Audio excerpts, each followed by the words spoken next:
ہے کہ ہو لاکھوں سلام اس آقا پر، ہو لاکھوں سلام اس آقا پر، ظلم لاکھوں جس نے توڑ دیے، دنیا کو دیا پیغام سکون، طوفانوں کے رخ موڑ دیے۔ اس محسن عالم نے دنیا میں کیا کیا نہ دیا انسانوں کو، دستور دیا، منشور دیا، نئی راہیں دی، نئے موڑ دیے۔ پیارے پیغمبر جناب محمد صلی اللہ علیہ وسلم مکہ المکرمہ میں موجود ہیں، اور آپ علیہ السلام نے اپنے دین کی تبلیغ شروع کی ہے، لوگوں کو بتانا شروع کیا ہے۔ تو آپ علیہ السلام ایک گلی میں سے گزر رہے ہیں تو دیکھتے ہیں کہ اس گلی میں ایک دروازے کے اوپر، جو باہر دروازے میں گھر کا حصہ بنا ہوا ہے باہر کا، وہاں ایک غلام آٹا پیس رہا ہے، گیہوں پیس رہا ہے، لیکن اس کی آنکھوں سے زاروں قطار آنسو جاری ہے۔ محمد علیہ السلام نے اس غلام کو رک کے پوچھا ہے کہ بھائی تو کام بھی کرتا ہے، روتا بھی ہے، روتا کیوں ہے تو؟ کیوں رو رہا ہے؟ تو اس غلام نے نبی علیہ السلام کو، وہ جانتا نہیں تھا، اور آپ حضرات کو شاید اس بات کا علم نہیں ہے کہ جو لوگ نبی علیہ السلام سے پہلی دفعہ جن کی ملاقات ہوتی تھی، یا جو پہلی دفعہ نبی علیہ السلام کو دیکھتے تھے، وہ اپنے پاس سے نبی علیہ السلام کا ایک نام رکھ لیتے تھے۔ اساتذہ اکرام بیٹھے ہیں، حدیث کی کتابیں پڑھیں، پیارے نبی علیہ السلام کا جو حلیہ مبارک ہے وہ ایک دیہاتی عورت ام معبد نے بیان کیا ہے۔ ام معبد کے گھر جب نبی علیہ السلام گئے، سیدنا ابوبکر صدیق ساتھ میں تھے، اس کے گھر میں کچھ دیر قیام کیا، ان کے گھر میں بکری کا دودھ دھویا گیا، لیکن شام کو جب ابو معبد آیا تو اس نے ام معبد سے کہا کہ ام معبد، آج تو میرے گھر کی ہوا بدلی ہوئی ہے، عجیب سی خوشبو ہے، عجیب سی رونق ہے، رنگت تبدیل ہو گئی ہے، کیا ہوا ہمارے گھر میں؟ آج کیا کوئی آیا تھا میرے گھر میں؟ آج رونق ہی رونق نظر آ رہی ہے۔ نبی علیہ السلام واپس جا چکے تھے، یہ ہجرت کے دوران کا واقعہ ہے۔ تو ام معبد کو جب ابو معبد نے پوچھا نا، گھر میں یہ تبدیلی کیسے، یہ رونق کیسے، یہ رزق کا اضافہ کیسے، یہ خوشبوئیں کہاں سے آ رہی ہیں، تو ام معبد جو ہے 1 منٹ کے لیے پریشان ہوئی۔ کیوں؟ کیونکہ جب نبی علیہ السلام تشریف لائے تھے، جب سیدنا ابوبکر صدیق ساتھ میں تھے، ام معبد نبی علیہ السلام کو دیکھنے کے بعد اتنی حیران ہوئی کہ نبی علیہ السلام کے صرف ظاہری حسن کو، آپ علیہ السلام کے فیض کو دیکھنے کے بعد نام پوچھنا بھول گئی۔ تو جب ابو معبد نے پوچھا، ام معبد آج گھر میں یہ رونق کیسی ہے، یہ اتنا زیادہ دودھ کیسے آیا، یہ بکریوں میں اتنی خوشی کیسی ہے، یہ گھر کے اندر خوشبو کہاں سے آ رہی ہے؟ تو ام معبد نے فوراً اپنے پاس سے ایک نام رکھا، کہنے لگی ابو معبد، آج ہمارے گھر پہ مبارک آیا تھا۔ جن لوگوں کو نبی علیہ السلام کا نام پہلی اٹریکشن میں نہیں پتہ لگتا تھا، وہ پیارے پیغمبر علیہ السلام کا نام اپنے پاس سے رکھتے تھے۔ ادھر بھی انہوں نے رکھا کہ اکثر لوگ کہتے تھے کہ یہ پیاری صورت والے، تو اس غلام نے روتے ہوئے کہا کہ یہ پیاری صورت والے، میں آپ کو جانتا تو نہیں ہوں، البتہ میں جس کا غلام ہوں وہ مجھے مارتا ہے اور مجھے بخار ہے، کیونکہ اس نے کہہ رکھا ہے کہ یہ ساری رات میں اناج پس جانا چاہیے۔ میں روتا اس لیے ہوں کہ جسم میں درد بھی ہو رہا ہے، چکی بھی چلانی ہے، تو میں تو اس لیے پریشان ہوں، اس لیے میں رو رہا ہوں۔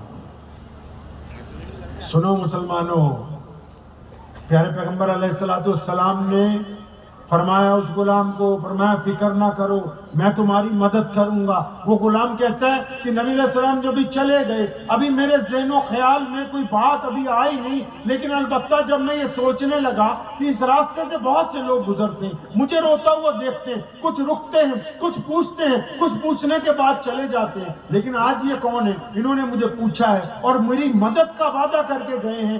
ابھی یہ سوچ ہی رہا ہے کہ پیارے پیغمبر نبی علیہ السلام